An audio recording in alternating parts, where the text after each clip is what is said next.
did say we'll be taking on another perspective, and joining us right now is Mr. Phrank Shuaibu, who is a special advisor, public communication to the former vice president. Thank you for coming on this morning. Good morning, Marque.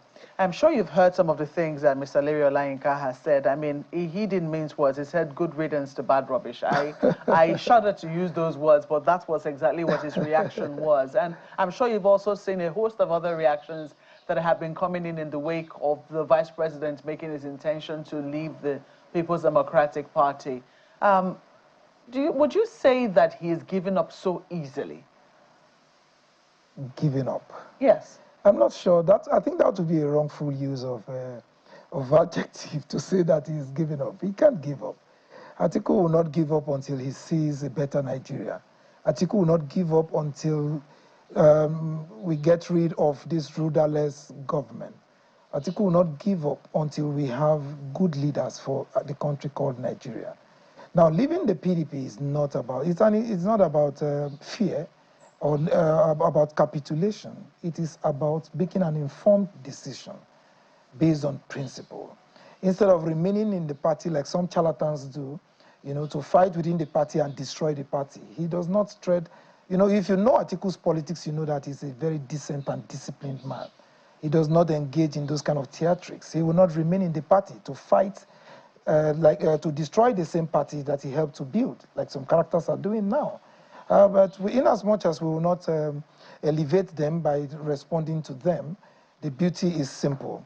We know, Nigerians know for sure that the reason Atiku Abubakar quit the PDP is the fact that the PDP has lost its voice.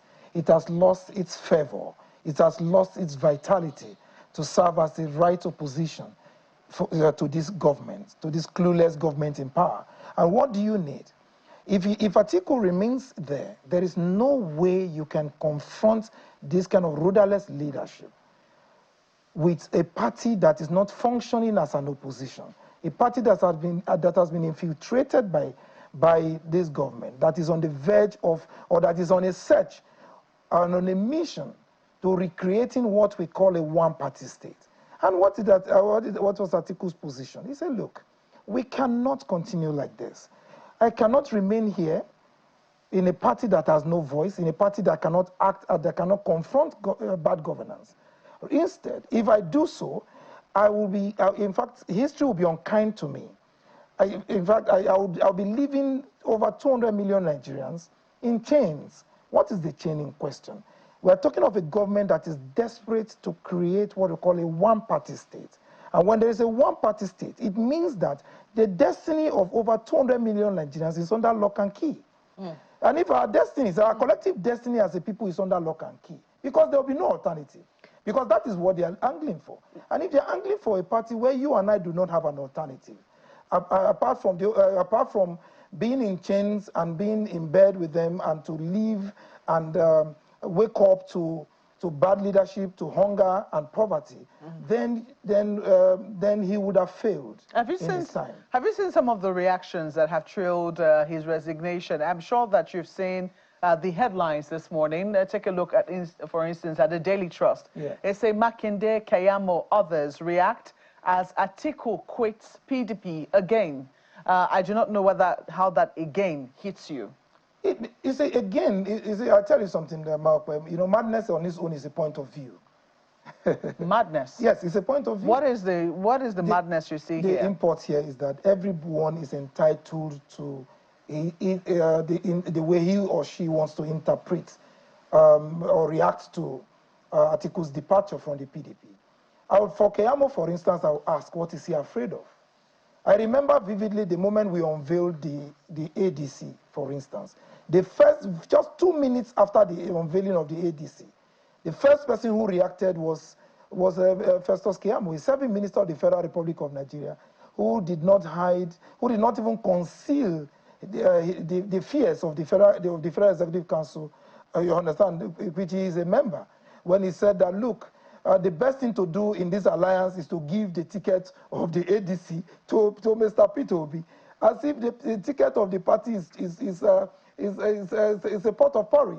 And we asked a question, and I did ask him, I said, what is your business with the opposition politics? You should be concerned about your party. You should be concerned about the bond you have with Nigerians. You should Well, be concerned about your leadership. He's reacted now, again, yes. He's reacting again. But this time around, yes. he's criticizing the person of the vice president, the former vice president. Yes, I'm getting to that. Yes, saying that he's trying to draw the spotlight away from the solemn occasion of the passing of President Muhammadu Buhari. That's what he's accused him of. That's one. And then he's also accused him of using the coat of arms of the federal government in his private or political communications when he stopped being a functionary of the federal government more than 18 years ago. Something he says is morally reprehensible. No, Mokwe, first let me start from the last item, which is talking about the use of the seal of the coat of arms on his official communication. The first is the fact that Atiku Abubakar was Vice President, Federal Republic of Nigeria. That office gives him the nod to use ceremonially the coat of arms in his official communication. Ceremonially, underline it. That is why, don't forget to, you can double check me, you can fact check me. Even in America, former presidents of America use the seal of that office, even after you have left office, for official communication. There is nothing morally wrong about it. Then you're talking about the timing of his movements. My dear Maokwe, the communication as it relates to the resignation of Atiku Abubakar was done via a letter to his ward. We did not even utter the release. I'm sure Polibe, my colleague, was on this station this morning. He didn't even utter the release. We know those who released it because they wanted to serve a purpose. And because our phones were banging, we were far away in Daura. Atiku Abubakar was not just physically present, he commiserated with the family, condoled with the people of Katsina and Nigerians, and he stayed back for the third day prayer yesterday. We were all in Daura for the third day prayer. Now, don't forget too that hours before the corpse of His Excellency, the late former president of the Federal Republic of Nigeria, arrived in Nigeria for burial, his Festus Kiamo's colleague, my friend Bayo Onanuga, issued a tweet where he cast aspersions on the memory of the late president. That is a senior official of this government. But Kiamo lost his voice. There was no Festus Kiamo to talk about timing, to talk about decency, to talk about the memories of Buhari, to talk about the state and the mood of the, hold on please. What tweet to talk were you about referring to? No, to talk about the mood of the nation. He was talking about the 12 million votes. You see, these people are afraid of the living. They are now, in fact, at that point, they were attacking the ghosts of President Muhammadu Buhari and the 12 million votes. He was particular about the 12 million votes. That because I remember vividly at the book launch of our dear friend and brother, another colleague of ours, Garba Shehu, in his book entitled, at the launch of his book entitled, According to Mr. President. Yeah. You understand me? Where Boss Mustafa, the former secretary to the government of the Federation, had made reference to the number of votes that were in the kitty for President Muhammadu Buhari, as he then was. Are you with me? And he mentioned that figure, 12 million votes. Of course, that rattled them. They've been running from pillar to post. And even when President Muhammadu Buhari died, they didn't even wait for his corpse to arrive. The first to attack in vitriolic and acerbic terminologies was Samuel Maseye, a known mouthpiece of Bola Ahmed Tinubu, and the chairperson of the editorial board of the Nation newspaper owned by Bola Ahmed Tinubu. I'm trying to... And in fact, in his piece entitled, is it Anticlimax or whatever he entitled it, I read it. And that was when the corpse was still lying in London. It had not even arrived. And 10:56 a.m. on the day the body of President Muhammadu Buhari arrived in Nigeria, Bayo Onanuga traveled the same route. But my dear friend and brother Festus Kiamo lost his voice. These are people in the kitchen cabinet of the president. Let me tell you something. No media aide of a president can cast aspersions on a former president without the imprimatur or approval of his boss. And I want to challenge Mr. President that if he did not approve Bayo Onanuga, to issue such the tweet, which he later deleted, then he should be reprimanded. Something should happen. We fire him. It has happened in multiple locations. Let me take this conversation to yes. Lagos now, because I know my colleague Ayo wants to come into the conversation. Ayo. Well, thank you, Mark. Mr. Shuaibu, just the first question that I want to ask you, point blank, is your principle contesting for presidency in the next elections in 2027? Take it again, please. I can barely hear you. Can you hear me better now? Yes, I think so. Yeah. Is Alhaji Atiku Abubakar contesting for the presidency in 2027? Well, Ayo, 2027 is still very far away. Very, very far away. Right now, our focus is simple. And his focus is very, very simple. And his message has been clear and unambiguous. It is about working with Nigerians, working with, he is a team player, working with leaders across board to stop this deliberate process, deliberate annihilation of various party structures in a bid to bet a one-party state. But the same agenda had kind of been, if you can hear me, Mr. Shuaibu. It will bring about, like I said earlier, yeah, just one second. It will bring about this same a point lack has of option been, for our people. And yes, our people, Nigerians, will be locked down. Yeah, if you can hear me, my apologies. This same point that you made was made when Alhaji Atiku Abubakar left the PDP in the build-up to the general elections in 2014. And he said, and I quote, "Why am I seeking to become the president of this country? Because Nigeria's problems since I last ran still remain." And this was posted in November of 2014. And at that time, he had left the PDP. He had left the PDP to team up with the late President Buhari to become president. He left the PDP for that. But guess what? Shortly after, in 2022, he went back, left the same APC that he helped to come into government and went back to the PDP and said in 2022, the APC can gloss over everything, but it's not its scorecard for the mandate, but not its scorecard for the mandate Nigerians gave to the party. The 2023 elections will be a referendum on the failed policies of the administration. That's according to Alhaji Atiku Abubakar, and he posted this one himself with his signature. Hello, Ayo, I can hear you again. Can you hear me now? Yes, I can hear you loud and clear, Ayo. Okay. I'm pretty sure you can see what is on the screen. That's a post he put out, himself signed in 2022. So why should anyone believe or trust Alhaji Atiku Abubakar and his partnership with any political juggernaut, which however many they may be, whoever they may be, should be trusted? Ayo, you see, what the actions of Atiku Abubakar are always explained, and that is what honor means. Honor. Honor means when a man decides and takes actions based on principles and his belief. He will write, and Atiku Abubakar should be believed more than those who sit as leaders of PDP and destroy the party from the inside, then hire louts and hoodlums and throw them, on the streets to decimate or call other leaders names. So Atiku Abubakar will always explain away his reasons for taking an action, and that is what honor means. And for me, and for all of us, he should be respected and should be taken seriously. Ayo, you should understand too that when your house is on fire, I would ask you, when your house is on fire, would you stay by to roast yam, no matter how beautiful the house is? Or a lion is chasing you or chasing your family?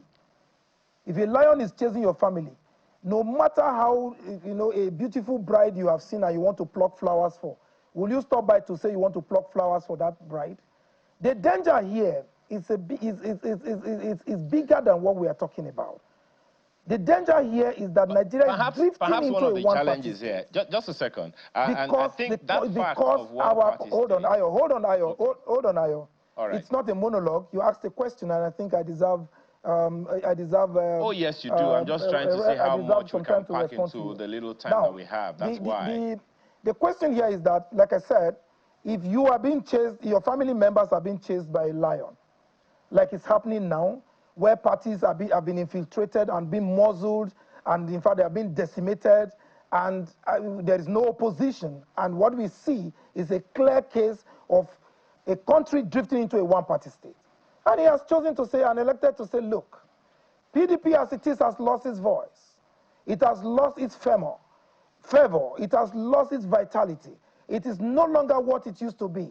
As a strong opposition, what do we need? I need to work with other people as a team player to see how we can stop this country from drifting into a one-party state. I think that is, that is strong enough for anybody to believe him. Well, there is no politician, as viable none, as including those in power yes. now, that did not metamorphose, that did not move from one place to the other. Okay. But life on its own is about change.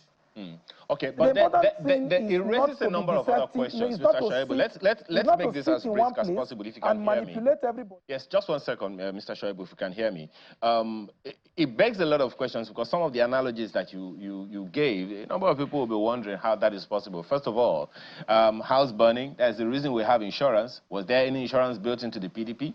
Lion running in the first place. Why would I even go into a zoo? But the question that I want to ask you is this about that. Just a second. Just a second. We'll come back to that. You know what the lion is. But just a second. There was a statement made by Mr. Nyesom Wike when he was governor, and he accused your principal, along with a number of other influencers in the PDP, saying that they have, broken the ethos of the party and all. And he said, and the video is still online, we are going to chase them out of the party. Is that what has happened? Not at all. Ayo, you know for sure. You see, Ayo, you know for sure that that particular expression from Nyesom Wike was nothing but a vituperation of zero consequence. It couldn't have affected, it couldn't have moved an Atiku Abubakar, particularly when some of these expressions are done under the influence of certain maybe 40-year-old whiskey or whatever it may be. But what I will tell you is that you have forgotten too that there are multiple videos trending online where the same Nyesom Wike said that the APC is cancer. And he cannot leave a party that has malaria and go and join cancer.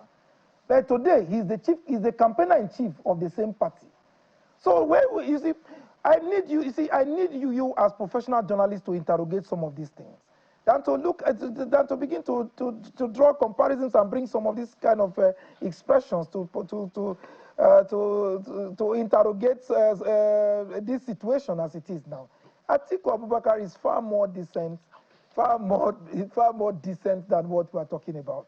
Atiku cannot be chased. He is the one that they are afraid of, and that is why they are all jumping at it. Why should the APC be bothered whether Atiku has defected or not? Who is afraid of Atiku Abubakar? That is the question to ask, Ayo. Okay, well, there are so many questions to ask you.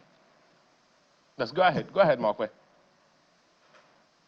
Okay, I was just going to say that we haven't seen the reaction of the All Progressives Congress just yet. What we have seen are reactions of those who are in the PDP with him. Festus Keyamo is not in the PDP. No, there are so many others.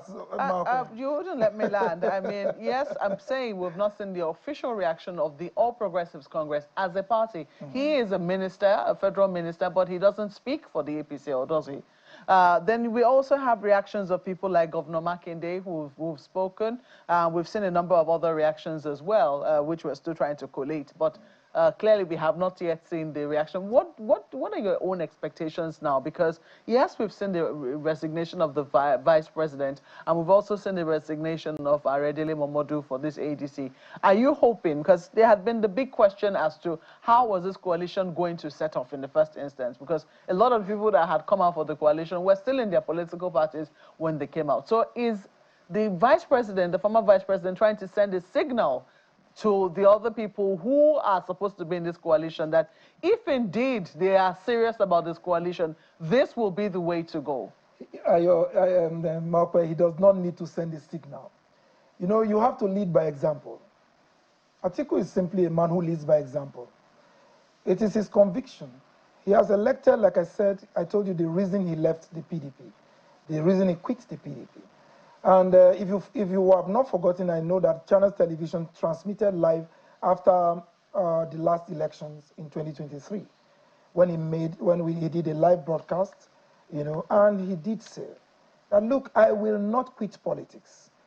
I will lead a national coalition to rescue this country from the hands of mandate bandits. Okay. And he has lived up to that expectation, Malcolm. Now, what you have seen is that sometimes in life you have to tactically withdraw so that you can strategically advance. Okay, so let us see. For others who will join and all of that, you see, the other time, I don't know, Malcolm, I don't know if you noticed, if you read in the papers. I was just going to ask you when you said he would lead the party. Is it lead the party as presidential candidate or lead the party as leader of the agency? I responded to Ayo earlier that, look, the 2027 is still very far away. Okay. You understand? The issue now is about Nigeria. It's about rescuing Nigerians from the hands of those who are desperate to turn Nigeria into a one-party state and lock down the collective destinies of our people. So that is Atiku's focus. Are you in the ADC as well? Oh, if my principal and my boss says go, of course I will follow him. All right. It is based on principle. It's about hunger. Hunger does not understand any political party. Just confirming. It is not about logo. Just confirming what party you're still in, Mr. Phrank Shuaibu, because I also know you're a politician in your own right. No, I'm a teacher. You have changed? I am a teacher. You're no longer a politician? I have not been a politician. All right. I'm a spokesperson to the former vice president. If you say so. But I'm first a teacher. All right, then. Mr. Phrank Shuaibu, we have to thank you very much for coming on Sunrise Daily this morning. He is the special advisor on public communication to former Vice President Atiku Abubakar.